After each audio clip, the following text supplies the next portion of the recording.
ሰላም እንዴት አላችሁ ተመልካቾቼ? ሜላት ነኝ። ዛሬም በድጋሚ በአዲስ የምግብ ስራ መጥቻለሁ። ለዛሬ ደግሞ ይዤላችሁ የመጣሁት ቆንጆ የሆነ የቡጥጫ ሰላጣ ነው።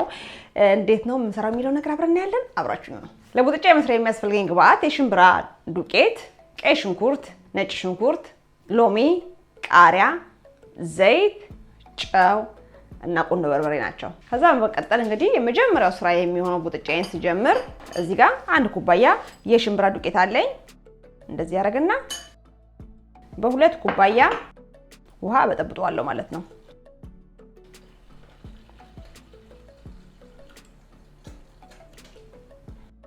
በቂኛ ፍልጫው እንደዚህ እንጨምራለን። ድስታችን ውስጥ ጨምረን እናገነፋለን ማለት ነው።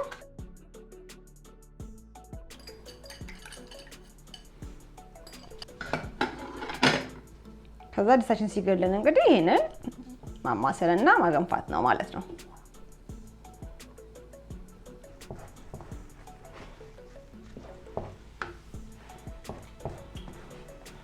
ከዛ በደንብ አድርገን እንግዲህ ገንፏችንን እንደዚህ ከላግ ነው በኋላ ከጎን ትኩስ ውሃ ያለ ትኩስ ውሃ እንደዚህ ጠብ አድርጌ በጣም በጥቂቱ እንዲበስል አደርጋለሁ።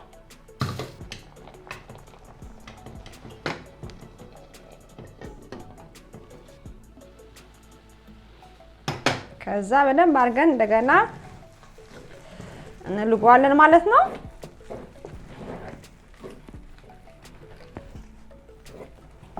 በቃ ማብሰል ማለት ነው እንደ ኖርማሉ ገንፎ።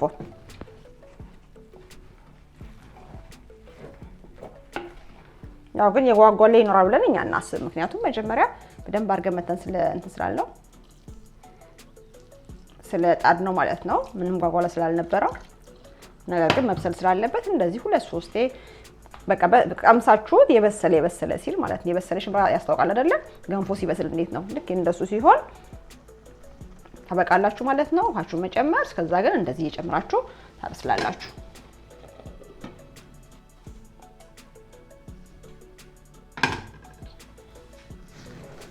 የኔ የሽምብራ ገንፎ እንግዲህ ይበቃዋል። ዘርግፈው እንግዲህ ውሃው ከወጣ በኋላ ከመጠጠ በኋላ ብቻውን ስታንተከተኩት ከታች ልቅቅ ብሎ ብቻውን ስታበስሉት ማለት ነው ከታች እንዲለቅ የሚረዳው ለዛ ነው። ውሃው ከጨረሰ በኋላ ትንሽ ተኩቲ ማለት ነው። ከዛ እንደዚህ ያደርገውና እንዲበርድ እንደዚህ ከፈት አድርጌ አባርደዋለሁ ማለት ነው። ገንፎ እስከሚበርድልኝ ድረስ ምን አደርጋለሁ መሰላችሁ? እዚህ ጋር ሰላጣ ሰራለሁ። የጥቅል ጎመን ሰላጣ ትንሽ የጥቅል ጎመን ቆርጬ አምጥቻለሁ። እሱን እንደዚህ ፈቀፍቀዋለሁ ለእንጀራ ለመጉረስ እንዲያመች ማለት ነው። ከፈለጋችሁ እናንተ አየሩት ድቅቅ ያለ ነው እንደዚህ ማርጋችሁ መክተፍ ትችላላችሁ። በእንደዚህ በቢላ ምንም ችግር የለውም። እንደምትፈልጉት አይነት ውፍረት ማለት ነው። ቆይ በዛም ይሄን ላድርቀውና እንደባልቀው ከዛ እንደዚህ ወንፊት ላይ ያደርገውና አጥበዋለሁ።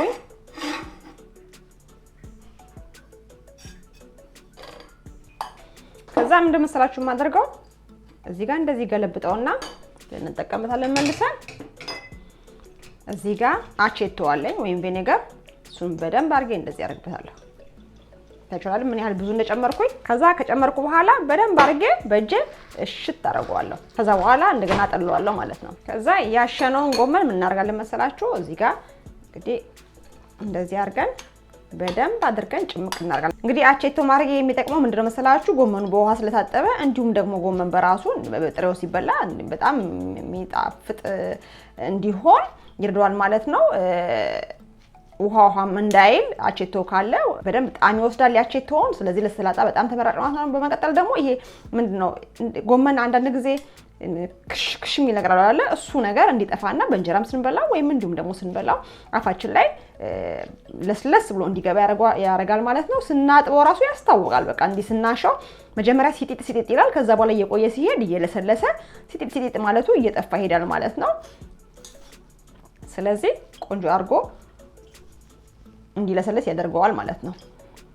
እንደዚህ አድርጌ የገባው ቪኔጋር በጣም ብዙ ስለሆነ በደንብ አድርጌ አወጣዋለሁ። ምክንያቱም ደግሞ ከመጠን በላይ ጎምዛዛ ሆኖ አላስበላ የሚልም እንዲሆን አይፈልግም አይደለ? ስለዚህ እንዲህ አድርጌ በደንብ አድርጌ አወጣዋለሁ ማለት ነው። ብትችሉ እንደውም እንደዚህ ጎመናችሁን ብትዘፈዝፉት ራሱ በጣም ቆንጆ ነው በቪኔገሩ ማለት ነው። ስለዚህ ልክ እንደዚህ ሲጨመቅ ቀይ ላይ እንዲገለብጥና ከዛ በቃ ሰላጣዬን እቀጥላለሁ ማለት ነው መስራት። ያውን ብትቀምሱት ምንም ቪኔገር የለውም ብዙ ጥቂት ሊኖረው ይችላል ግን ያን ያህል አይደለም። ስለዚህ እዚህ ጋር ደግሞ ሽንኩርቴ ያለ ሽንኩርቴን እንደዚህ አደረግና እንከትፋለን። ደቀቅ አድርገን ሁሉንም ነው የምንጨምረው። አረንጓዴውን ክፍል እንጨምራለን።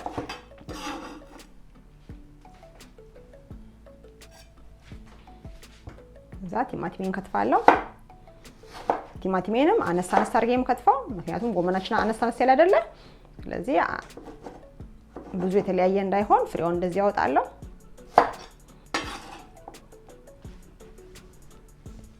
እንዲያረጋለሁ። ከዛ በኋላ እዚህ ጋር ቃሪያ አለኝ። ቃሪያንም እንዲሁ በደቃቁ ከትፋለሁ። ቃሪያን ጨምራለሁ።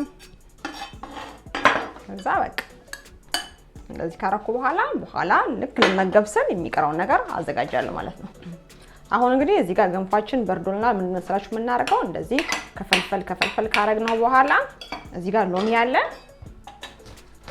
ሎሚ በደንብ ነው የሚፈልገው። ሎሚያችን እንደዚህ እንጨምቅና ይሄንን እንጨምርና እንደዚህ ይሄንን የሚያክል ከዛ ዘይታችንን እንጨምርና ከዛ እዚህ ጋር ትንሽዬ አንድ ነጭ ሽንኩርት አለችኝ። አንድ የተጨፈጨፈች ነጭ ሽንኩርት እሷን እጨምራለሁ። ከዛ እዚህ ጋር ጥቂት ቆንጆ በርበሬ ያለኝ እሱን እጨምርና አሁን እለውሰዋለሁ። እንደዚህ እያረኩኝ በደንብ አድርጌ አዋህደዋለሁ። ከፈለጋችሁም እንደውም በብሌንደር መንፈት ትችላላችሁ እንደገና ማለት ነው።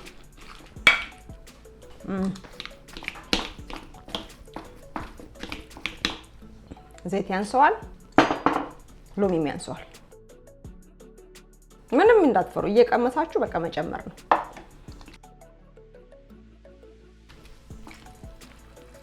እንግዲህ አሁን እንደዚህ ሐመስ ሰራን ማለት ነው አይደለ? ከዛ በኋላ እዚህ ጋር ሽንኩርት አለኝ፣ ቃሪያ አለኝ። እሱን ደግሞ እንጨምራለን ማለት ነው። እንደዚህ ድቅቅ አድርገን ሽንኩርት እንጨምርበታለን።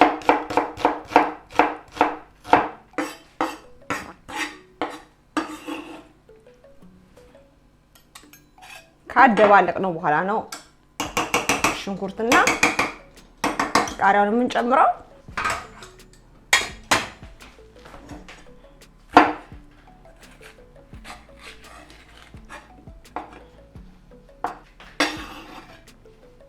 እዛ እንደዚህ ቃሪያችንን እንጨምራለን። ከዛ እንግዲህ እንለውሰዋለን።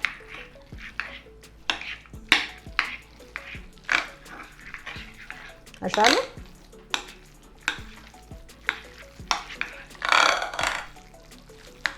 በደንብ ድቅቅ ያለ ሽንኩርትና ቃሪያ ይፈልጋል። በደንብ ዘይት ይፈልጋል። በደንብ ሎሚ ይፈልጋል።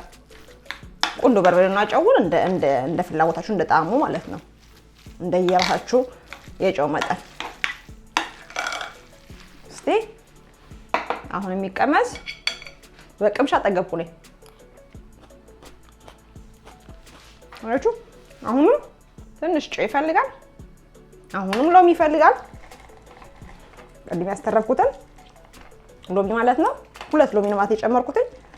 የኔ ሎሚ ውሃ አለው። እናንተ እንደ ሎሚያችሁ ውሃ እየቀመሳችሁ እንግዲህ ያው መቼም እኛ ሀበሾች በጣም ጎበዞች ስለሆነ ምግብ ስንሰራ ማለት ነው ቀምሳችሁ እንደራሳችሁ ጣዕም ትጨምራላችሁ ብዬ አስባለሁ። ትንሽ ዘይት አደርግበታለሁ።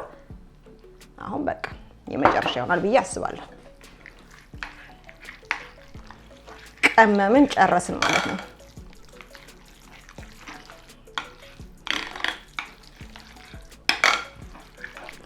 እኔና እቺ ምግብ ትልቅ ትዝታ አለችን። እሺ የሚያስቅ ትዝታ ምን ታውቃላችሁ?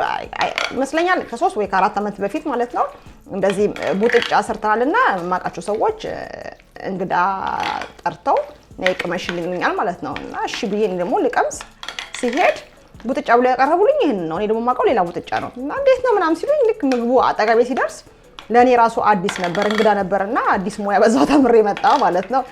ከዛ ወዲህ በጣም የምወደው ምግብ ነውና ብዙ ጊዜ አበስለዋለሁ። ስለዚህ እናንተም በጣም ትወዱታላችሁ ብዬ አስባለሁ። እስቲ በጣም ቆንጆ ነው። አሁን ደግሞ እዚህ ጋር ትንሽዬ ሎሚ ጨምቅና ቀምሼዋለሁ። ጎመኑ ብዙ ቪኔገሩን ያው ስላወጣ ነው በጣም የሚጎመዝዝ አይደለም ጎመኑ ላይ ያለው። ስለዚህ ለቲማቲሜና ለቃሪያዬ ደግሞ የግድ ጥሬ ስለሆነ ትንሽ ሎሚ ያስፈልገኛል። እንደዚህ ትንሽ ሎሚ ያደርጋለሁ። ዘይት ጨምራለሁ። ቁንዶ በርበሬ፣ ጨው። ስለዚህ ጨረስን ማለት ነው። ይሄንን አያችሁ ወዲያው ቆንጆ ሰላጣና ቆንጆ ቡጥጫ ለየት ያለ ቡጥጫ ሰራን ማለት ነው። በቃ እንዲህ ከለወስን በቂው ነው። አለቀ።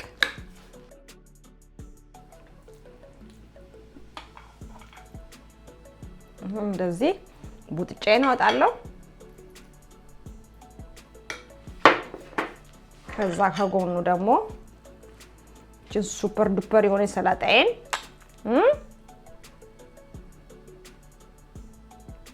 ተጨራል።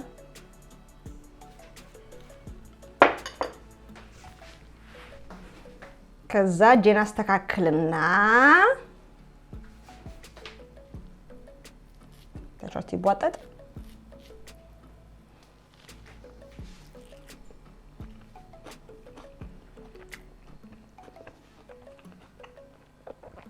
በእውነት እነኛ ያሳዩኝ ሰዎች ልጆች ተባረኩ ነው የምለው። ተባረኩ።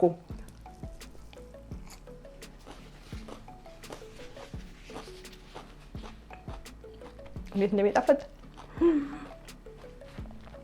መጣፈጡ ብቻ ሳይሆን ስትበሉ ራሱ የሚሰማችሁ ነው። በቃ ፍጹም ጤናማ የሆነ የሴት ምግብ ታውቃለች። የሴት ምግብ እንዳንወፍር ምናምን የምንበላው አይነት ምግብ አይደለም።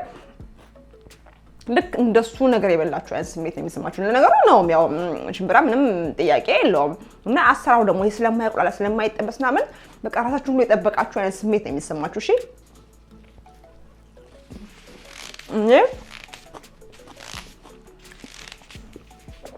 ይሄ ምግብ ከጀመርኩ ማቆሚያ ስለሌለኝ ለጊዜው ፈቀቅ ላድርገውና ባይሆን በኋላ ከካሜራ ጀርባ እንደሚሆን አደርገዋለሁ። ለማንኛውም ግን በእውነት ነው የምላችሁ ስሩና ብሉት። በጣም ነው የምትወዱት። እንደነገርኳችሁ እኔም ሰው ቤት ነው ያወቁትኝ እና ከዛ ወዲህ የሚጣፍጥ ምግብ ሆኖ ስላገኘሁትኝ ሁሌ የምመገበው ምግብ ነው ማለት ነው። እናንተም ተመገቡት፣ ስሩት፣ ሞክሩት፣ ብሉ ብዬ እላለሁኝ። እንደነገርኳችሁ በጣም ጤናማ ነው፣ ሲሰራ በጣም ቀላል ነው። ስለዚህ ለዛሬ ይሄን ነበረኝ የቡጥጫና የሰላጣ ስራ ይሄን ይመስል ነበረ። አዲስ ናችሁ ቻናሌን ሰብስክራይብ ያደርጋችሁ ቻናሌ ቤተሰብ ሁኑ። የደወል ምልክቱን ደግሞ መጫን ኦል የምትለዋን ነካ አድርጋችሁ ሁሌ የምሰራው ቪዲዮ ወደ እናንተ እንዲደርስ አድርጉ። የሰራሁትን ቡጥጫ በሰላጣ ከወዳችሁ ላይክ ማድረጋችሁን አትርሱ፣ እንዳትረሱ ላይክ። ምክንያቱም ቻናሌ ያለ እናንተ አያድግም። ላይካችሁ ትልቅ አስተዋጽኦ አለው ታውቃላችሁ ብዬ አስባለሁ። ስለዚህ እንዳትረሱት ብዬ እላለሁ በዚህ አጋጣሚ። በተረፈ በሌላ በቆንጆ ምግብ ስራ እስከምንገናኝ ሰላም ሁኑልኝ። ባይ ባይ።